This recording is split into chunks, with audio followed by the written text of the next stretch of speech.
Students Empowered to Independency is pleased to present The Cannabis Deception and would like to thank Mimic for sponsoring this important program. I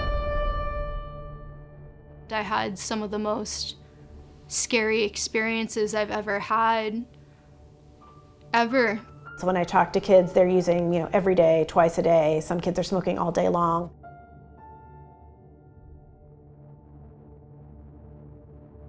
They're just losing their soul. It's going to get worse. It was like the harder that I screamed or hurt myself, the more I was going to come back to life. So this idea of marijuana is just pot and it's just the old, weed that we used in college or something different about it is a deception. I think there's deception, and I also think above all there is a lot of public misinformation and lack of knowledge about the drug. 2/3 of Maine teens believe cannabis is safe to use, and use rates steadily rise after entering high school, potentially matching Maine's adult use rates of 40% by the time they graduate. This alarming trend exceeds use rates in other states like Colorado, which was the first state to legalize. As a result, Seed is producing a third hour of programming on cannabis and has bolstered its featured guests to include several prominent experts who have been recognized internationally regarding cannabis science and policy. Dr. Bertha Mardris is professor of microbiology at Harvard Medical School. In 2015, she submitted a report to the World Health Organization entitled Update of Cannabis and Its Medical Use. She was appointed as one of 6 members of the President's Commission on Combating Drug Addiction and the Opioid Crisis. Dr. Kevin Sabet is president of Smart Approaches to Marijuana and the Foundation for Drug Policy Solutions. He has studied, researched, written about, and implemented drug policy for more than 20 years and is a former 3-time White House Office of National Drug Control policy advisor. Dr. Ken Finn has practiced pain medicine in Colorado for 27 years and is president of the American Board of Pain Medicine and the editor of the first U.S. medical textbook, Cannabis in Medicine, an Evidence-Based Approach. Tonight, you'll also meet some Mainers on the front lines, medical experts and educators, as well as adults and students who have their incredible personal stories to tell. I think marijuana is today's most misunderstood drug. We've all heard about the harms, rightfully so, of fentanyl, methamphetamine, cocaine, crack, alcohol, and tobacco, which are our legal drugs that cause more death and destruction than all the illegal drugs combined. But that's partly because they're legal and they're marketed and commercialized. And marijuana is going down that path now federally and statewide. And I worry about it because people are underestimating its dangers. They're thinking this is the old marijuana. Now, the new marijuana is a completely different drug. We're talking 99.9% THC in some cases. THC is, of course, what gets you high. It's the active ingredient. And so we're seeing levels of impairment, levels of addiction, and levels of injury and poisonings in ways that nobody could have predicted even 10 years ago. And I think a lot of Mainers were duped into this idea that this is old marijuana. It didn't hurt us as the baby boomer generation. So why would it hurt our kids? And it's a free country anyway. But what young people are experiencing today is a completely different situation with this drug. It is a completely different drug, essentially, than what was used in the past. Based on all of my knowledge and everything I know, I believe there may be components of the plant that may have pain relieving qualities. The problem is, and that's based on scientific molecular data, scientific information, but when you translate that science on the THC molecule and translate it into real life evidence, it doesn't work. Many people believe that medical marijuana can be used to help control pain. However, legalization in Maine has resulted in a largely unregulated commercial drug enterprise which markets highly potent THC products to an unsuspecting population. If you're looking at the scientific literature on the use of cannabis in pain, the science is very weak, especially when you're looking at dispensary cannabis. But generally speaking, we're in this very, very large social experiment which is fraught with a lot of risk. So we have normalized, we've medicalized, and when young people were asked why are they using marijuana more, they say, it's a medicine. Therefore, it has to be safe. It's been approved. That's one of the great misrepresentations of the industry. The marijuana industry has done such a good job to basically push people into the shadows, push the science into the shadows, and make you think like maybe there's something wrong with you, that you're actually saying that this could be harmful, even though when you look at the medical literature, when you look at the journals, when you talk to the scientists that are looking at this, when you talk to the parents that are being, affected by this and the families, there's no doubt that this can be harmful for some people. It doesn't mean it's harmful for everyone. And I think there's also some of that backlash. People, oh, well, if we say something bad about it, we're going to be labeled as reefer madness from the 1920s and 30s. And, we're going to be seen as these backward thinking Neanderthals. When in reality, it's totally the contrary. It's the fact that the science could not be clearer now about the potential dangers. But for someone who's looking for a higher dosage, they can use some of the concentrated products and put it in this device and inhale it. Correct. Using the concentrated oils is preferable for a lot of people because they can use less of it. It's fearful for some people because that's the high THC. In one gram you may have 700, 800 milligrams of THC in a gram of oil. For most people who use it, they're using just a small little bit. That's why they call it a dab, because they're just putting a little dab, and that's all they need. Okay. Can it be abused? Absolutely. So in a lot of ways, crack cocaine is to powder cocaine as the dabs and the waxes are to today's marijuana, but it's actually much worse than that. Because crack cocaine is simply cocaine and some baking soda that you bake into an oven so that you're able to have a rock instead of a powder that you can smoke. And smoking is more important to people who want to get high than inhaling through your nose because it hits your brain faster. That's the difference between crack and powder cocaine. There's a difference, but it's more in the kind of way that it's prepared.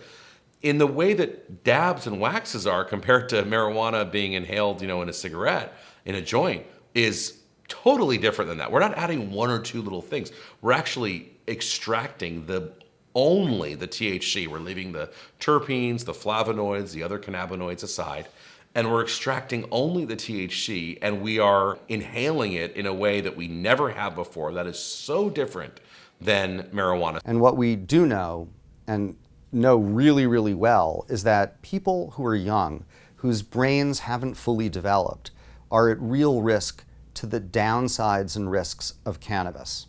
And that includes, on average, an 8-point reduction in intelligence quotient, IQ.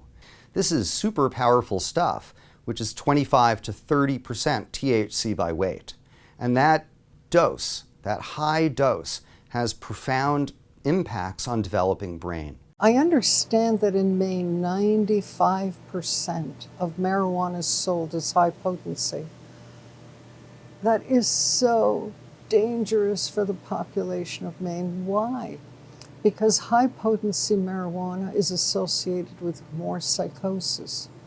It's associated with a more rapid onset of addiction. And there are no scientific papers or evidence that the higher potency benefits anybody. All we know is that the higher potency makes things worse. 401 South Palm 1083, Preble by Willard. How we doing? Good, you?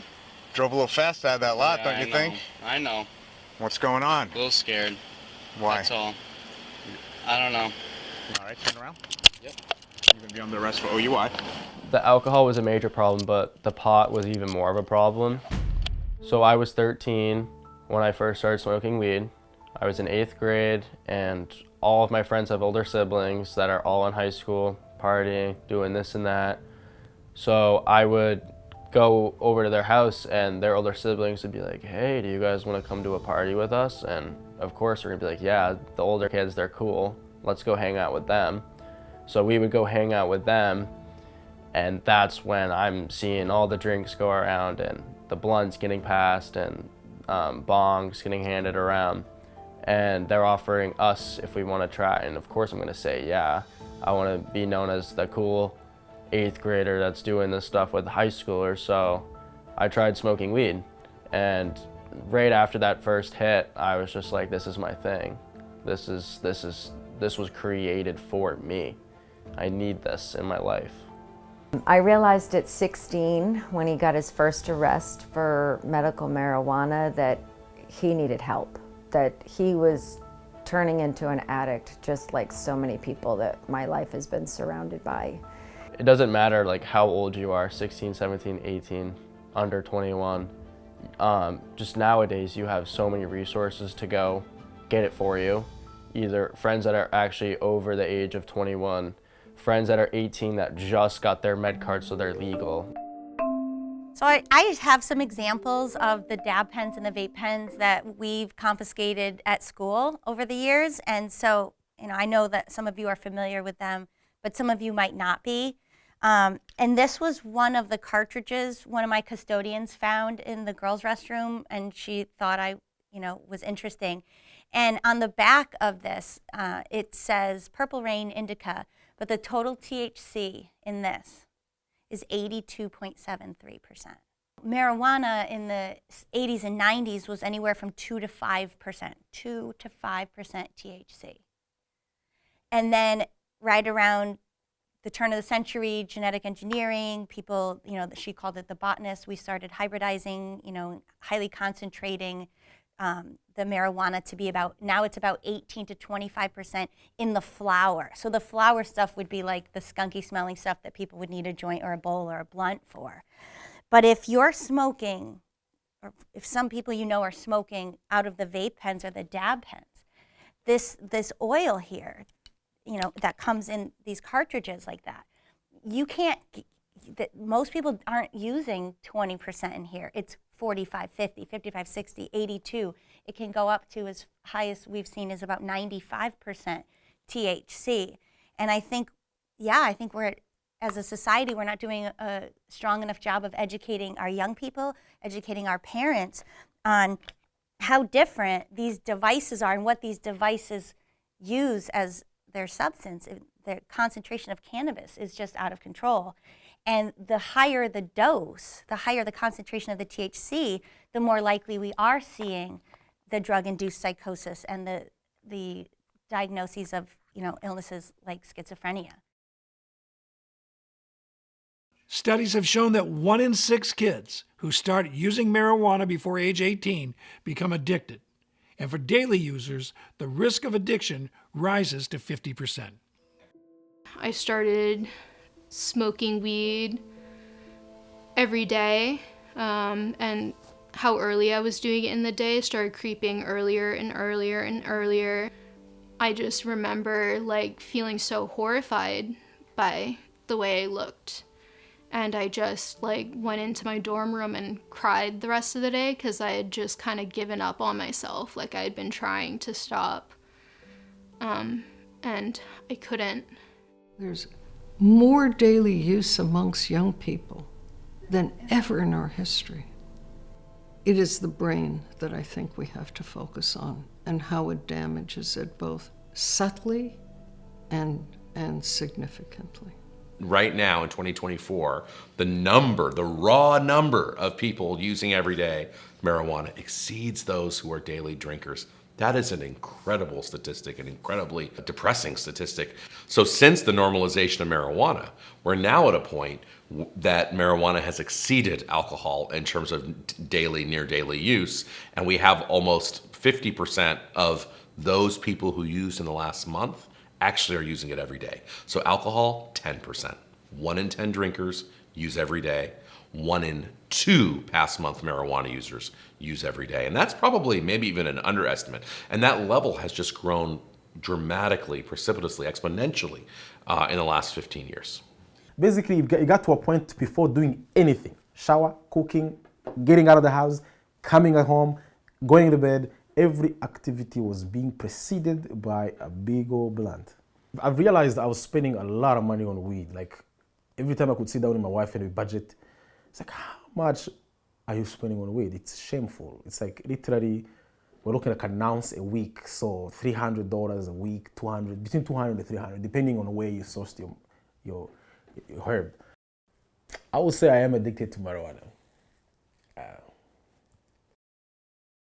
So a lot of what I talk to parents about is there's a dose-dependent relationship related to the risks of marijuana in particular. So that means the earlier you start using, the more often you use it, the higher potency you use it, and the longer you use it, I'll increase your risk. So the fact that now we have studies saying of 25 risk factors, including easy access, including healthcare, completely controlling for demographics, controlling for mental illness like depression and anxiety and psychosis and past schizophrenia and suicidal thoughts. I mean, all of these things that are major predictors of substance use. Actually, the one thing that stands out more than all of those other risk factors, according to all kinds of research, is marijuana. And people don't want to talk about that because they think that means you're saying that if you used marijuana today, you're going to go use fentanyl tomorrow.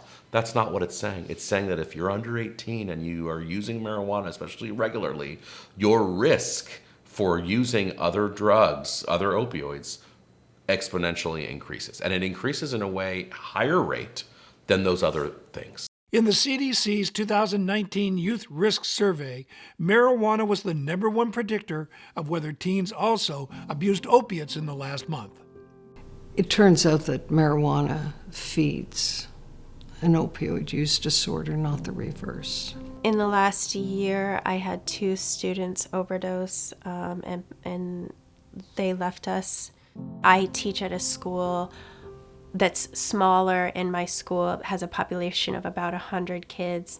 I would say out of that 100 kids, 95 of them at least smoke weed on a daily basis. They don't want to smell like weed when they're at school, so they're dabbing, they're using edibles, and they're using it at concentrates so high that they cannot function if they are not high. Very few people start their substance use disorder life with heroin. Rather, they may be initiated into alcohol or cannabis with a friend or even a family member. And that starts the journey of them feeling better on a substance. Perhaps there is a sense of distress. So this generation of young people are not as capable of modulating and controlling their distress, and that puts them at greater risk of using substances. Giving them stronger and stronger substances to use really puts them behind the 8 ball. They walk in just like a zombie. They don't have color to their face. They probably haven't showered for a couple of days. Things that are so normal that we take for granted as adults, like showering, hygiene, brushing your teeth, having eyes that look awake, being able to smile with your eyes. I can't remember the last time I saw a kid smile with his eyes. Yeah, so it's to the point where they're just losing their soul. So we know that year by year by year, we have an increased number of opioid overdoses and drug overdoses across the country. And that strongly correlates with more states legalizing for both medical and recreational purposes. So psychosis is what's considered a thought disorder, and so people can have psychotic symptoms for all kinds of reasons, and there's all kinds of dyspsychotic symptoms. So the thing that people normally think about is hearing voices, seeing things that aren't there, but there's actually a lot of different kinds of psychotic symptoms, including disorganization, not being able to tell reality from fantasy, thinking you're living in a movie. I have people that have tactile hallucinations that feel that they have spiders crawling up and down their arms. I have people that have paranoid delusions. They think the CIA is after them, think people are after them, see their faces change. So there's all kinds of different symptoms that people can have. But something had flipped in my brain. I don't know what, but I just wasn't processing it the same. And whenever I'd smoke it, I'd become completely psychotic. Sometimes losing touch with reality, and I had some of the most scary experiences I've ever had, because I was just hallucinating faceless people, hearing whispers, becoming really convinced of bizarre things were happening. I had heard about how high potency marijuana could cause psychotic symptoms. It just had never really done it to me before. I guess it was a bit of a surprise, and it was scary because I was afraid it wouldn't stop. Like, I would just always feel like that. But the feeling would eventually go away, thank God. One group of patients that really concerns us in mental health in Spring Harbor Hospital are teenagers, 14, 15 years old, who come into the hospital psychotic. For all the world, it looks like a first break for schizophrenia. They're having hallucinations, delusions, disordered thinking, all the classic symptoms. When we get them a little bit better so we can have a conversation, many of these kids are using cannabis excessively. So I would say that the majority of patients coming through Spring Harbor Hospital on the ICU have positive cannabis in their urine.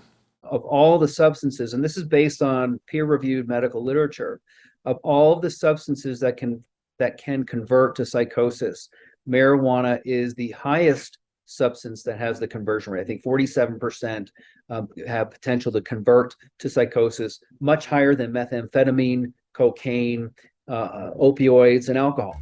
So we are halfway through our first semester this fall at USM, and we are seeing a tsunami of students with mental health crises, ranging from anxiety and depression to suicidal ideation and an increase in cannabis use.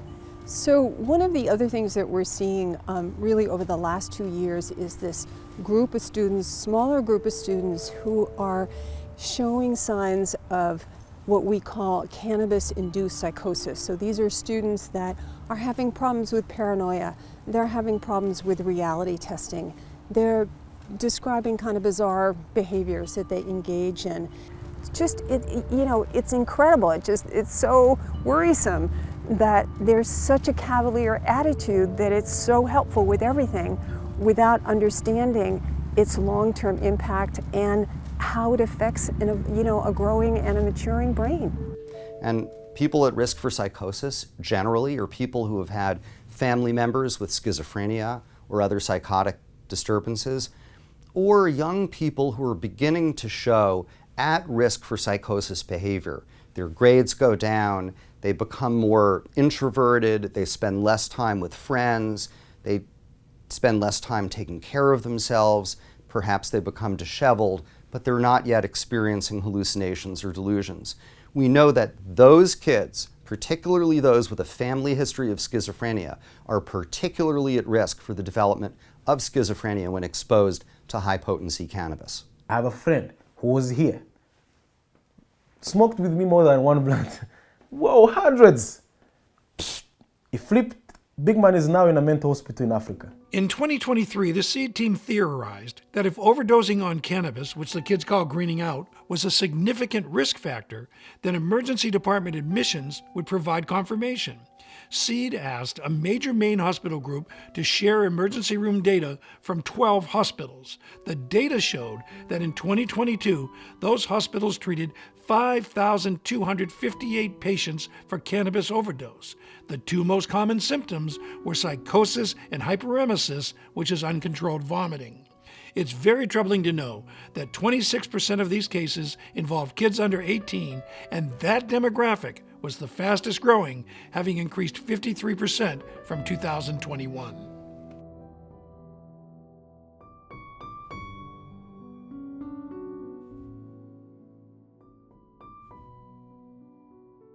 The most important thing that I've heard from parents and from young people around the country is, why didn't I know this? I thought that weed was this plant, this natural medicine, right? And that everything was fine. And it was not fun. And it triggered a mental break, like a real break from reality that was debilitating and caused a big, rupture in my life. And so it just became my day-to-day, my escape, and my social life was weed. It was everything. And I would wake up and smoke in the morning. And that's kind of when I knew, like, I was like, oh, that was a little bit scary to me because, you know, I'd never thought that I would get to that place, really, with weed. I was really psychotic. I was in Canada, my mom came, and I said, "Are you my mother?" And she said, "Yes, I am. I am your mom." And I said, "Okay," and I believed her. I was in the hospital and I had felt that I had become separated from my body. And in the hallway of the hospital, I saw this big, deep black hole that obviously wasn't there. I'd walked the hallway many times, sorry. I saw this hole and I was like, if I can somehow run and jump into the hole, then maybe I can reunite with my body that is somewhere else. So it was a combination of visual hallucinations and disordered thinking. I feel like it really took 3 years from the point of psychosis to start feeling a little bit, to start feeling confident, like a good amount more confident in my brain, such that I could start doing more things and doing school and making more friends. I'm used to the THC molecules and the receptors and the neurotransmitters and this and that. I'm used to this, and now it's gone, and it can be really difficult. And so I feel like it's really tough because once someone has like built that reliance, quitting can be like almost impossible. Like if you're okay on it and then you're really not okay off it, how do you get off it? And so I don't smoke. And now I've invented myself as someone who is proud of that, who's like, yeah, you know, I'm hanging out, people are smoking weed, sorry, I don't do that. It's not me. I think people see the normalization of weed in pop culture, and I think that's a big part of why they're like, oh, it's just a normal thing anybody can do, totally fine. It's not the case. There is an increasing body of evidence that marijuana use amongst young people is associated with increased suicidality, suicidal thoughts, suicide attempts, and suicide completions.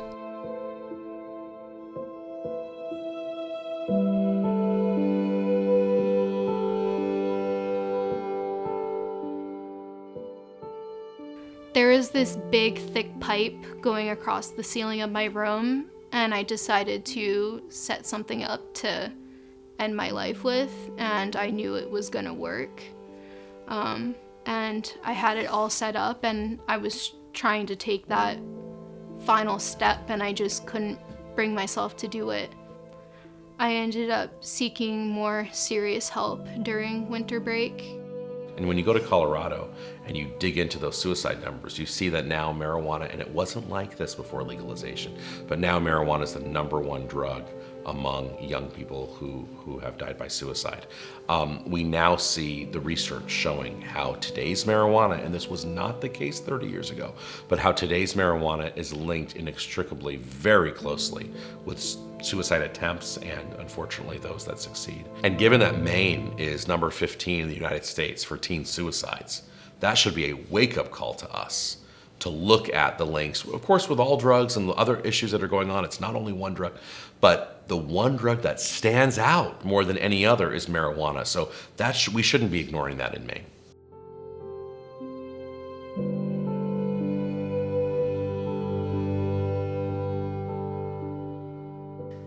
I know that when I worked in the dispensary that my patients, after the high-potency THC concentrates came out, their behavior changed. There was like a big dark cloud that just descended over the dispensary. We would have customers that would have this rage at us. They had intermittent explosive disorder. They would get extremely upset. They would threaten to come to the dispensary and shoot us.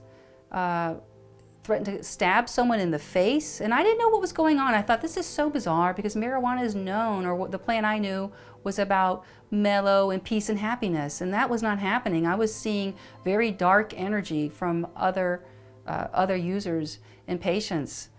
Well, I once thought that marijuana was very benign. It was a natural plant, I thought, until I consumed what are called the DABs, the high-potency THC concentrate. With the marijuana, the first time I did the dab hit, I just felt a tremendously more powerful effect than when I did cocaine. That was very powerful, and I wanted more. I absolutely wanted more of that. And my friends were very concerned, and they tried to say, look, we don't think this is right, you've changed, what happened, you used to just smoke a bowl, now what's going on, this is really bad and you need to stop. However, I didn't want to stop. I wanted to just do more, and I started doing a lot of concentrate just by myself. The neurological problems were getting worse, and I also started to experience these daydreams of committing violent acts. And I first thought about beating someone in the head with a baseball bat, and these were basically patients at the time who came in the dispensary and also coworkers. And then later, the thoughts were escalating. I thought about stabbing people, and then eventually shooting people with a gun. And while all this was going on, I was unfortunately still dabbing. What I didn't understand was I was experiencing cannabis-induced psychosis, which is paranoia and hallucinations. And I really wanted to just end my life because unfortunately, my brain had been hijacked by high THC. And I saw the harms in other people, but I did not recognize the harms in myself. And people need to understand, when you're in cannabis-induced psychosis, you don't think you're in psychosis. You think what you're experiencing is reality. It doesn't surprise me that she's talking about psychosis and imagining violence. We've dealt with it firsthand. If we're focusing just on cannabis, we have experienced individuals that I have seen start at 12 and are attacking police officers at 16, 17 years of age, violently. Ian Hassel's cannabis-induced psychosis didn't end in violence, but meet Bryn Spacher, a young woman with limited exposure to cannabis. Bryn became violently psychotic on just a couple of hits of cannabis. I've been evaluated by 4 different psychologists. They all say that I don't have mental illness before and even after this incident. So I would consider myself a very naive user when it comes to cannabis use.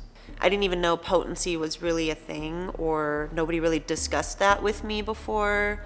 I never had that knowledge to ask about it. I met Chad at the local dog park, and we became friends, and it was only about 3 or 4 weeks that I've gotten to know him. On Sunday night of Memorial Day weekend, I was coming back from visiting some friends up north, and I decided to visit Chad last minute during that night. And we were just hanging out, and he proceeded to say that he needed to go smoke outside and smoke marijuana. So I decided to join him because I know he would smoke for a while. And I asked to have a hit. I smoked out of the bong for my first hit, and of course I was coughing and had a slight reaction. So he then said that he was feeling really high, and I told him, oh, I don't feel anything. Like per usual, I never really feel anything. So then he proceeded to say, well, let's make this next one really intense.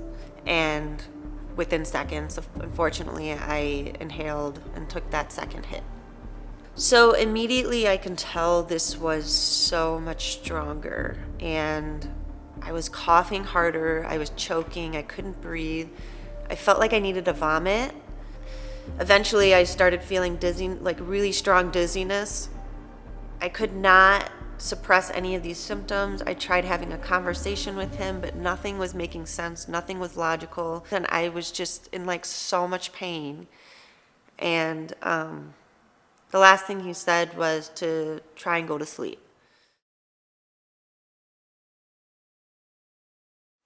I wasn't sure if I was dead or not until I started to see visions where it felt like I was floating, and I saw my dead body on the porch, and that basically solidified that I'm dead. And then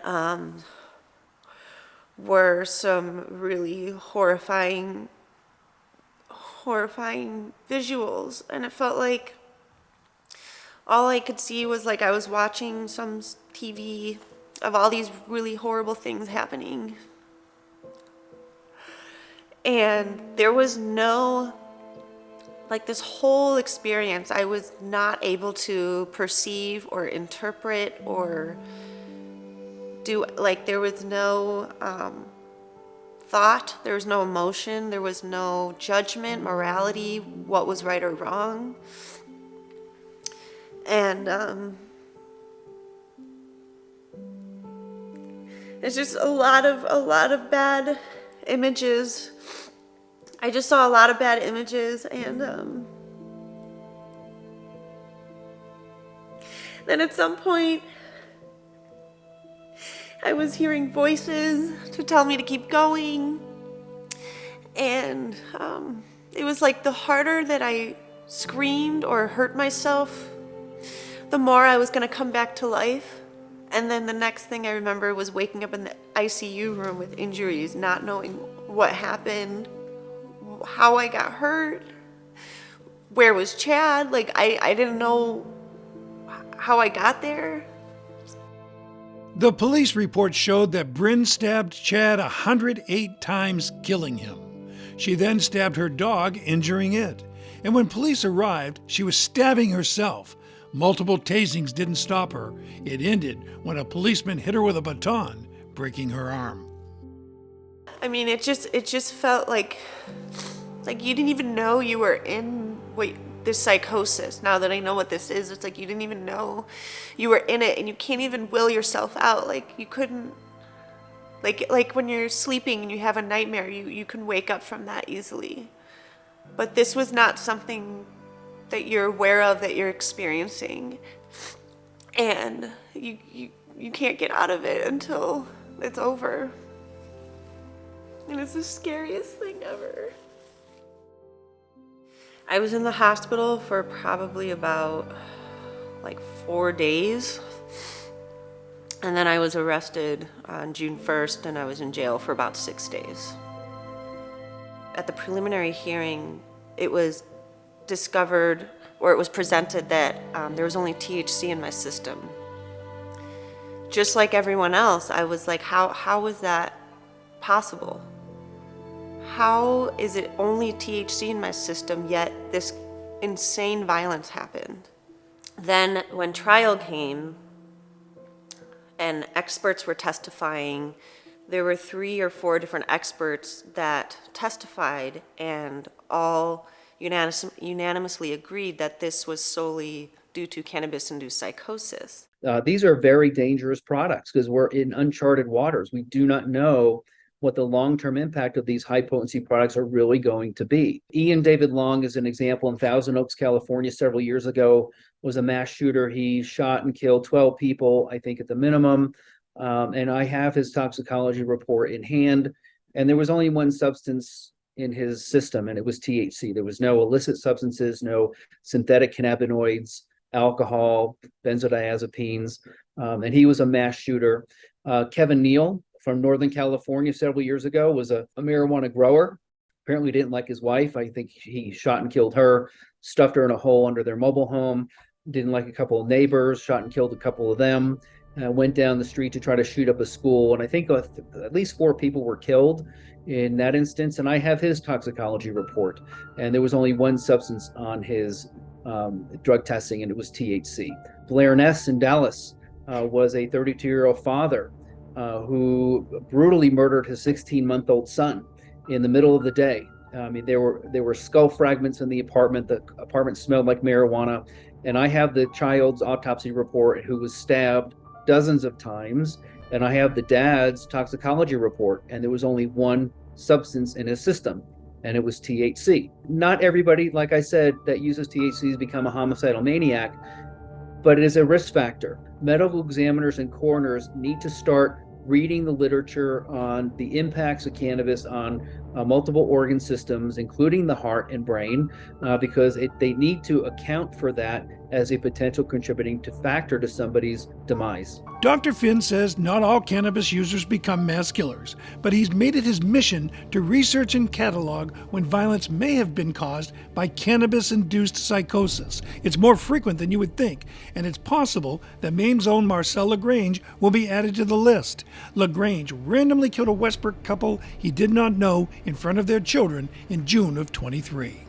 I know a lot of people don't believe or don't want to believe that marijuana or cannabis can be harmful at all, but if it's not being talked about, if we're not spreading this type of awareness or education, there's just going to be more and more and more psychosis stories.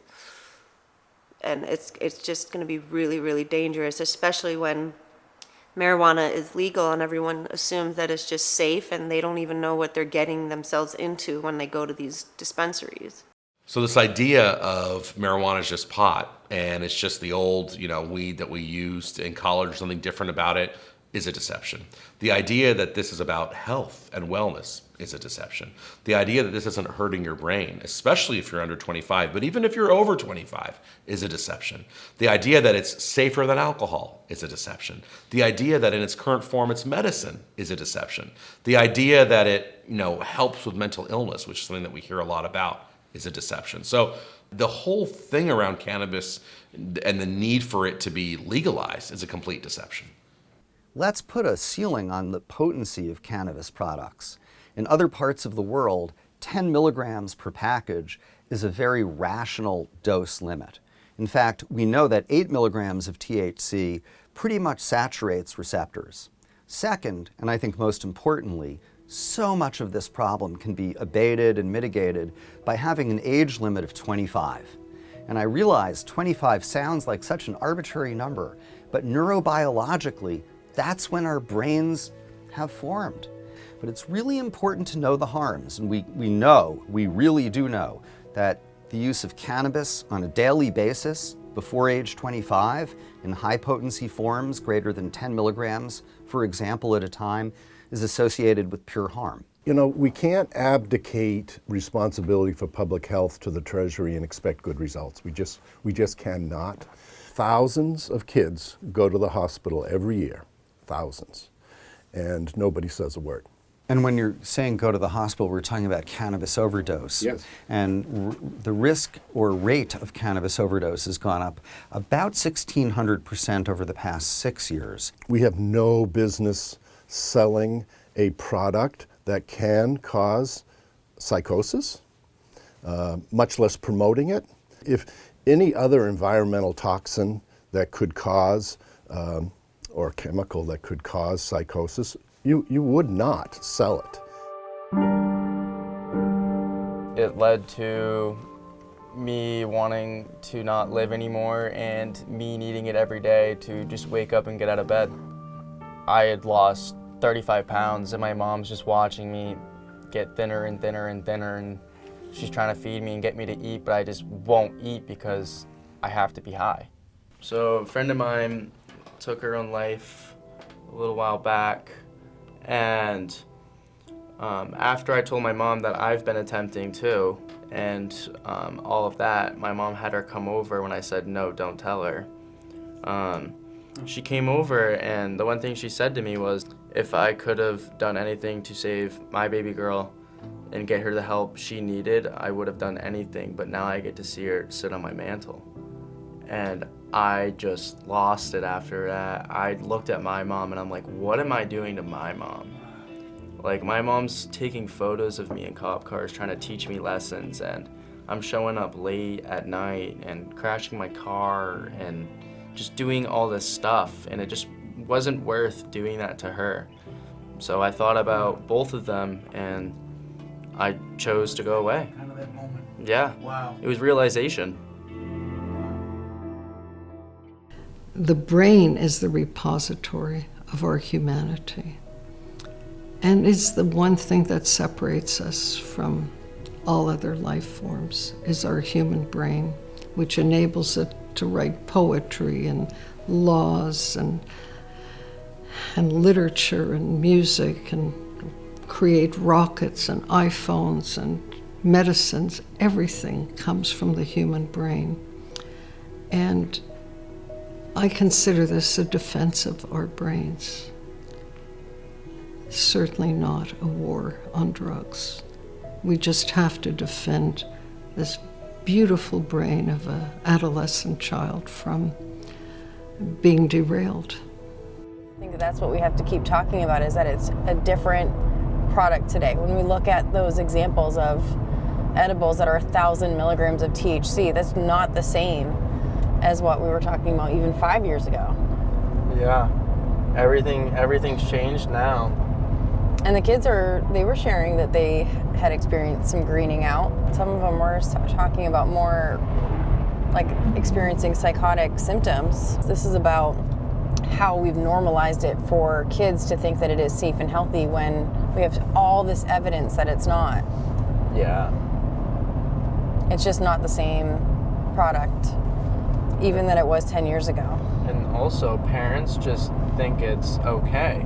You know, it's not common knowledge how many people are hospitalized for this. Mm-hmm. Like, parents don't really know what to do or what to look for.